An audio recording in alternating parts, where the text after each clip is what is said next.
ಸ್ನೇಹಿತರೆ, ಇವತ್ತು ನಾನು ಮಾತಾಡಲಿಕ್ಕೆ ಹೊರಟಿರೋದು ಟೂ ನೇಷನ್ ಥಿಯರಿ. ಯಾರು ಇದನ್ನು ವರ್ಡ್ನ ಕಾಯಿನ್ ಮಾಡಿದ್ರು ಅಥವಾ ಯಾರು ಇದಕ್ಕೆ ಮೊದಲು ಫೌಂಡೇಶನ್ ಹಾಕಿದ್ರು ಅಂತ ಹೇಳಿ. ನಾವು ಅನೇಕ ಟಿ ವಿ ಮಾಧ್ಯಮದಲ್ಲಿ ಕೂತ್ಕೊಂಡಿರ್ತೀವಿ. ಆಗ ಅನೇಕ ಜನ ಹೇಳ್ತಾರೆ ಇದು ವೀರ್ ಸಾವರ್ಕರು, RSS, ಹಿಂದೂ ಮಹಾಸಭಾ ಈ ಥರ ಎಲ್ಲ ಮಾತಾಡ್ತಿರ್ತಾರೆ. ನಾವೇನೋ ಆಯಿತು ಲೇವಡಿ ಮಾಡ್ತೀರ ಅಂತ ಸುಮ್ಮನಾಗ್ತೀವಿ.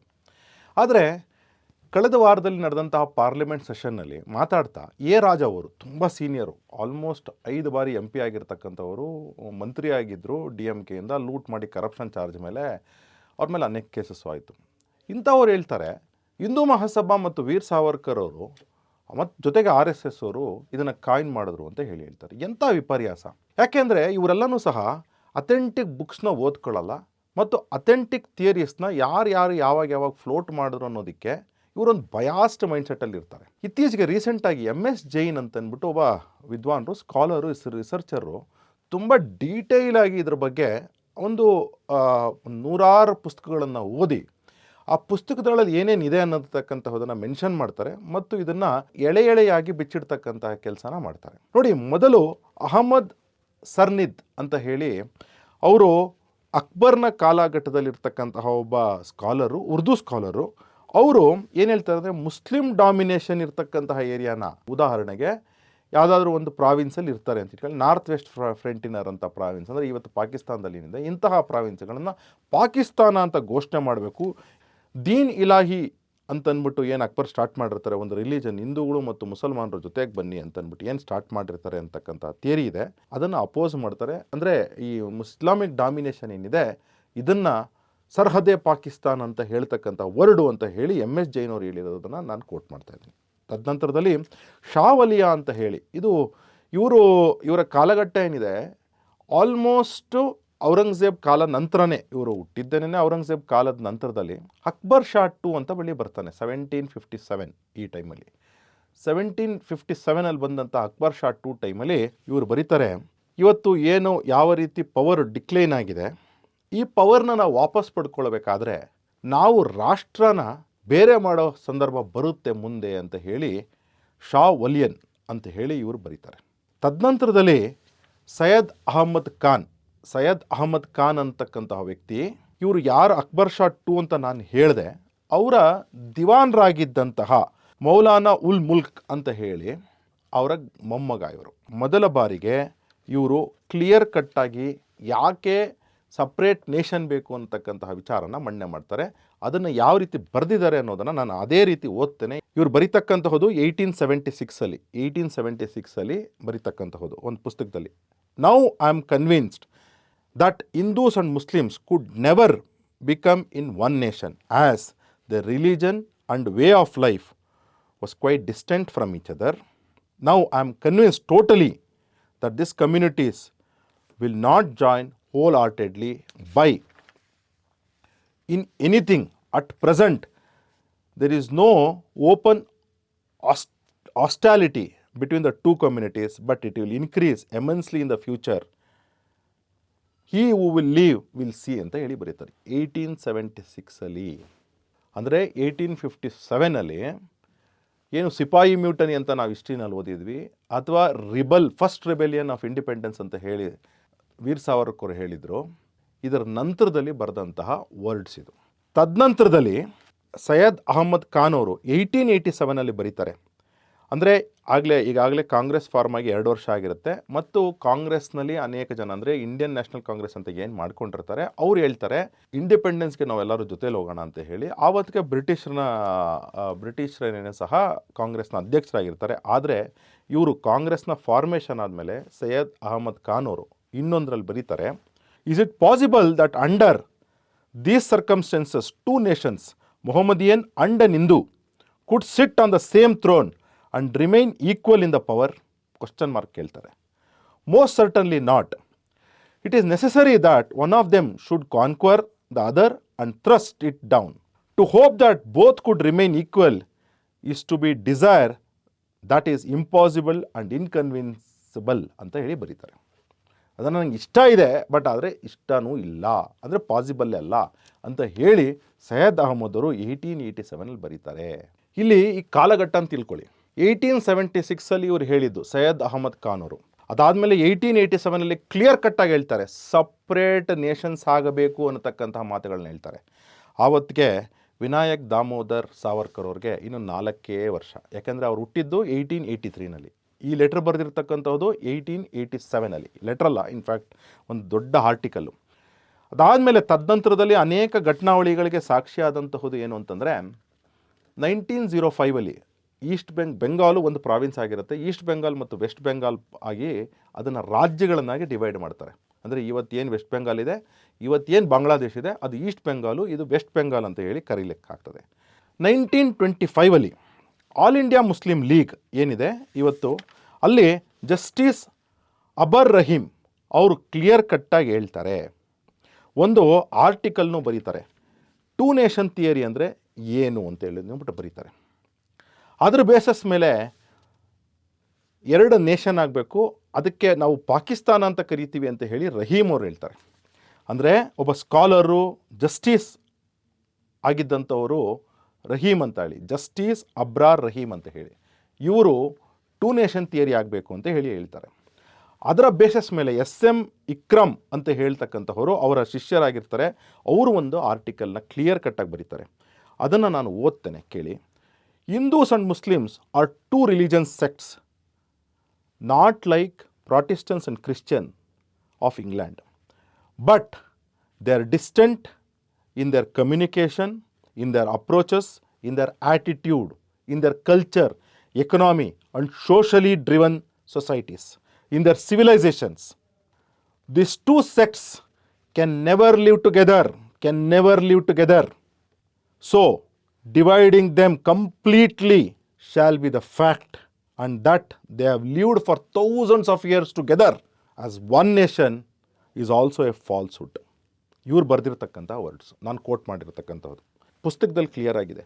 ಇವರು ಮೊಹಮ್ಮದ್ ಇಕ್ಬಾಲ್ ಅವರು ಮೊದಲ ಬಾರಿಗೆ 1913 ಈ said the word called Pakistan in a Muslim League conference. Muslim ಲೀಗಿನ ಕಾನ್ಫರೆನ್ಸಲ್ಲಿ ಇವರು ಮುಸ್ಲಿಂ ಲೀಗ್ನ ಹೆಡ್ ಆಗಿರ್ತಾರೆ. ಆವತ್ತಿಗೆ 1913 ಇವರು ಕಾಯಿನ್ ಮಾಡ್ತಕ್ಕಂತಹದ್ದು 2 ದೇಶಗಳ ಥಿಯರಿನ. ಈ ಏನು 1909 ಆ್ಯಕ್ಟ್ ಆಗಿರುತ್ತೆ, ಮಾಂಟೆ ಚೆಲ್ಸೋಫೋರ್ಡ್ ಆ್ಯಕ್ಟ್ ಏನಾಗಿರುತ್ತೆ ಅಂದರೆ ಇವರು ಏನು ರಿಫಾರ್ಮ್ಸ್ ಆ್ಯಕ್ಟ್ ಮಾಡಿರ್ತಾರೆ, ಇದನ್ನು 1932 ತದನಂತರದಲ್ಲಿ ಏನು ಎಲೆಕ್ಷನ್ಸ್ ಬರುತ್ತೆ ಅದರಲ್ಲಿ ಫಸ್ಟ್ ಟೈಮ್ ಇಂಪ್ಲಿಮೆಂಟ್ ಮಾಡ್ತಾರೆ. ಅಂದರೆ ಮುಸಲ್ಮಾನರಿಗೆ ಸಪ್ರೇಟ್ ಕಾನ್ಸ್ಟಿಟ್ಯೂನ್ಸೀಸು ಮತ್ತು ಹಿಂದೂಗಳಿಗೆ ಸಪ್ರೇಟು, ಮತ್ತು ಮುಸಲ್ಮಾನರು ಮತ್ತು ಹಿಂದೂಗಳಿಗೆ ಸಪ್ರೇಟ್ ಬ್ಯಾಲೆಟ್ ಬಾಕ್ಸಸ್, ಈ ರೀತಿಯನ್ನು ಮಾಡಲಾಗ್ತದೆ.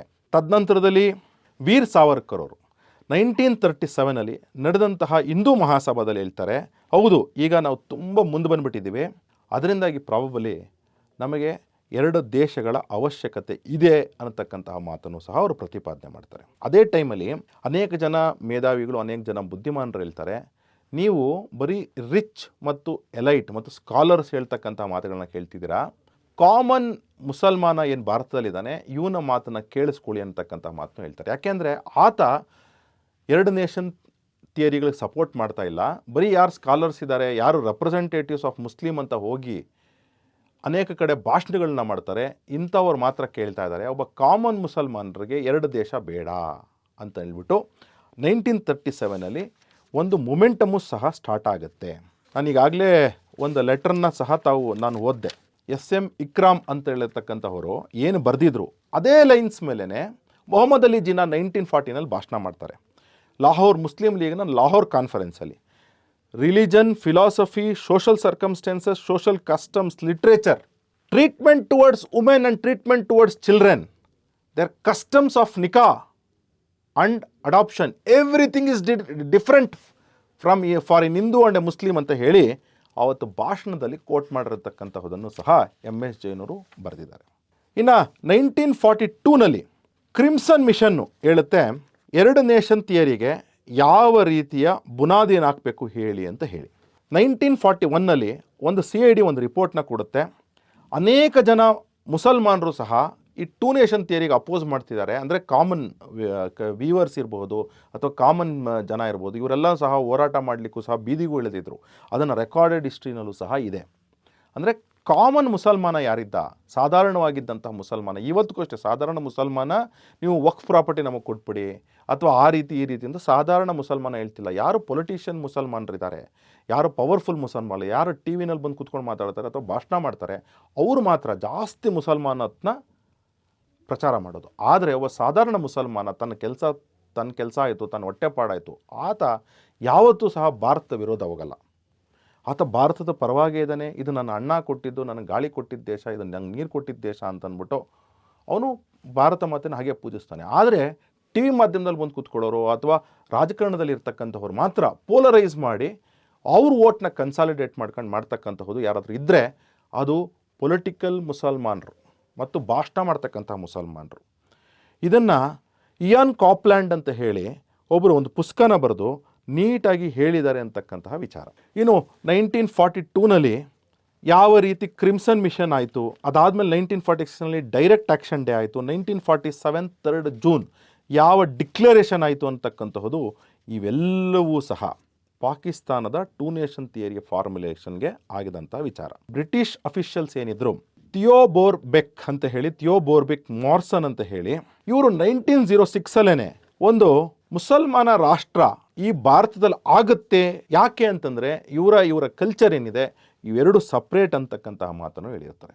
ಆರ್ಯ ಸಮಾಜದವರು 1909ನಲ್ಲಿ ಲಾಲಾ ಲಜಪತ್ ರಾಯ್ ಅವರ ಮಾತುಗಳಿಂದ ಇನ್ಸ್ಪಿರೇಷನ್ ತೆಗೆದುಕೊಂಡು ಎಲ್ಲೋ ಒಂದು ಕಡೆ ಇವತ್ತಿನ ಮುಸಲ್ಮಾನರ ನಡೆ ಏನಿದೆ ಇದು ಎಲ್ಲೋ ಒಂದು ಕಡೆ ಇನ್ನೊಂದು ನೇಷನ ಕ್ರಿಯೇಟ್ ಮಾಡಬಹುದು ಅಂತಕ್ಕಂತಹ ಸಂಶಯನ ವ್ಯಕ್ತಪಡಿಸ್ತಾರೆ. ಹಾಗೆ ಲಾಲಾ ಲಜಪತ್ ರಾಯ್ ಅವರು ಹೇಳಿದ್ದೇನು ಅಂತಂದರೆ, ಪ್ರಾಬಬಲಿ ಅಕಸ್ಮಾತ್ ಯಾವುದಾದ್ರೂ ಒಂದು ಮುಸಲ್ಮಾನ ರಾಷ್ಟ್ರ ಅಂತ ಆದರೆ ಪಠಾನ್ಸ್ಗೋಸ್ಕರವಾಗಿ 4 ರಾಷ್ಟ್ರಗಳಾಗ್ತದೆ. ಬೆಂಗಾಲೀಸ್ಗೋಸ್ಕರವಾಗಿ ಆಗಿರ್ತಕ್ಕಂತಹ ವೆಸ್ಟ್ ಬೆಂಗಾಲು ಮತ್ತು ಪಠಾನ್ಸ್ಗೋಸ್ಕರ ಇರ್ತಕ್ಕಂತಹ ನಾರ್ತ್ ವೆಸ್ಟ್ ಪ್ರಾವಿನ್ಸು ಮತ್ತು ವೆಸ್ಟರ್ನ್ ಪಂಜಾಬು ಮತ್ತು ಸಿಂಧ್ ಪ್ರದೇಶ ಅಂತಕ್ಕಂಥ ಮಾತುಗಳನ್ನು ಲಾಲಾ ಲಜಪತ್ ರಾಯ್ ಅವರು 1914ನಲ್ಲಿ ಹೇಳಿದ್ರು ಅಂತಕ್ಕಂತಹ ವಿಚಾರ. 19th ಸೆಷನ್ ಆಫ್ ಹಿಂದೂ ಮಹಾಸಭಾದಲ್ಲಿ 1942ನಲ್ಲಿ ಯಾವ ರೀತಿಯ ಥಿಯರೀಸ್ನ ಫ್ಲೋಟ್ ಮಾಡಲಾಗಿರುತ್ತೆ ಟೂ ನೇಷನ್ ಥಿಯರಿಗೋಸ್ಕರವಾಗಿ ಇದನ್ನು ಕೋಟ್ ಮಾಡ್ತಾ ವೀರ್ ಸಾವರ್ಕರ್ ಅವರು ಕ್ಲಿಯರ್ ಕಟ್ಟಾಗಿ ಹೇಳ್ತಾರೆ. 15th ಆಗಸ್ಟ್ 1943 ಅವ್ರು ಕ್ಲಿಯರ್ ಕಟ್ಟಾಗಿ ಹೇಳಿದ್ದು. 1937ನಲ್ಲಿ ಮೆನ್ಷನ್ ಮಾಡ್ತಾರೆ, ಆದರೆ 1943 15th ಆಗಸ್ಟ್ ಹೇಳ್ತಾರೆ, there is no way that Hindus and Muslims can live together in the present condition and present political environment ಅಂತಕ್ಕಂತಹ ಮಾತುಗಳನ್ನು ಹೇಳ್ತಾರೆ. ಇದಕ್ಕೆ ಅನೇಕ ಜನ ಸಪೋರ್ಟ್ ಮಾಡಿದಂಥವರು ಅಹಮದೀಸು ಸಹ ಟೂ ನೇಷನ್ ಥಿಯರಿಗೆ ಸಪೋರ್ಟ್ ಮಾಡಿರ್ತಾರೆ. ಆದರೆ ಬಾಬಾ ಸಾಹೇಬರು ಮಾತ್ರ 1945 ಒಂದು ಪುಸ್ತಕ ಇದೆ, ದಿ ಪಾರ್ಟಿಷನ್ ಆಫ್ ಇಂಡಿಯಾ ಅಥವಾ ಪಾಕಿಸ್ತಾನ್ ಅಂತ ಹೇಳಿ, ಅದರಲ್ಲಿ ಎಳೆಯಾಗಿ ಬರ್ತಿದ್ದಾರೆ ಬಾಬಾ ಸಾಹೇಬರು. ಅಕಸ್ಮಾತ್ ಹಿಂದೂಗಳು ಮತ್ತು ಮುಸಲ್ಮಾನರು ಜೊತೆಗಿದ್ದರೆ ಏನಾಗ್ತದೆ ಅಂತ ಹೇಳಿ, ಅಕಸ್ಮಾತ್ ಸಪ್ರೇಟ್ ಆಗಿಬಿಟ್ರೆ ಏನಾಗುತ್ತೆ ಅಂತ ಹೇಳಿ ಒಂದು ಎಳೆಯಾಗಿ ಬರೀತಾರೆ. ಸಪ್ರೇಟ್ ಆಗೋದೇ ಉತ್ತಮ, ಸಪ್ರೇಟ್ ಆಗದೇ ಇದ್ದರೆ ಭಾರಿ ಅನಾಹುತ ಆಗುತ್ತೆ. ಯಾಕೆ ಅಂತಂದರೆ ಇವರು ನಂಬತಕ್ಕಂತಹ ಕುರಾನಲ್ಲಿ ಅನೇಕ ಬಿಲೀವರ್ಸ್ ಮತ್ತು ನಾನ್ ಬಿಲೀವರ್ಸ್ನ ಇವರು ಒಪ್ಕೊಳ್ತಾರೆ, ನಾನ್ ಬಿಲೀವರ್ಸ್ನ ಇವರು ಒಪ್ಕೊಳ್ಳೋದೇ ಇಲ್ಲ. ಮತ್ತು ಹೆಣ್ಣಿಗೆ ಯಾವ ರೀತಿ ಟ್ರೀಟ್ಮೆಂಟ್ ಮಾಡ್ತಾರೆ ಮುಸಲ್ಮಾನರು, ಅದರಿಂದಾಗಿ ಜೊತೆಯಲ್ಲಿರಲಿಕ್ಕೆ ಎಲ್ಲೋ ಒಂದು ರೀತಿ ಕಷ್ಟ ಆಗುತ್ತೆ ಅಂತ ಹೇಳಿ 1945ನ ದಿ ಪಾರ್ಟಿಷನ್ ಆಫ್ ಇಂಡಿಯಾ ಅಂತಕ್ಕಂಥ ಪುಸ್ತಕದಲ್ಲಿ ಬಾಬಾ ಸಾಹೇಬರು ಬರೀತಾರೆ. 100 ಪುಸ್ತಕಗಳು partition of India, creation of Pakistan ಮತ್ತು ಟೂ ನೇಷನ್ ಥಿಯರಿ ಬಗ್ಗೆ ಇವೆ. 100 ಪುಸ್ತಕಗಳು. ಅದನ್ನು MS ಜೈನ್ ಅವರು ಓದ್ಕೊಂಡು ಆ ಅನೇಕ ಪುಸ್ತಕಗಳನ್ನು ಸಂಗ್ರಹಣೆ ಮಾಡಿಕೊಂಡು ಅವರು ಕ್ಲಿಯರ್ ಕಟ್ಟಾಗಿ ಟೂ ನೇಷನ್ ಥಿಯರಿನ ಯಾರು ಕಾಯಿನ್ ಮಾಡಿದ್ರು, ಯಾರು ಅದಕ್ಕೆ ವರ್ಡ್ ಕೊಟ್ಟರು, ಯಾರು ಅದಕ್ಕೆ ಬುನಾದಿ ಹಾಕ್ಕೊಟ್ರು ಅಂತಕ್ಕಂಥ ಮಾತಾಡ್ತಾರೆ. ನಾನು ರಿಕ್ವೆಸ್ಟ್ ಮಾಡ್ತಕ್ಕಂಥದ್ದು ಪ್ರತಿಯೊಬ್ಬರು ಯಾರೇ ಟಿ ವಿ ಮಾಧ್ಯಮದಲ್ಲಿ ಬರಲಿ ಅಥವಾ ಯಾವುದೇ ಪ್ಲ್ಯಾಟ್ಫಾರ್ಮಲ್ಲಿ, ಸದನ ಇರ್ಬೋದು, ಸಂಸದ್ ಇರ್ಬೋದು, ಎಲ್ಲೇ ಮಾತಾಡಿದ್ರು ಸಹ ಅಥೆಂಟಿಕ್ಕಾಗಿ ಮಾತಾಡಿ. ಯಾಕೆ ಅಂತ ಹೇಳಿದ್ರೆ ಮುಂದಿನ ಪೀಳಿಗೆಗೆ ನಾವು ಒಂದು ಮೆಸೇಜ್ ಕೊಡಬೇಕಾಗಿದೆ.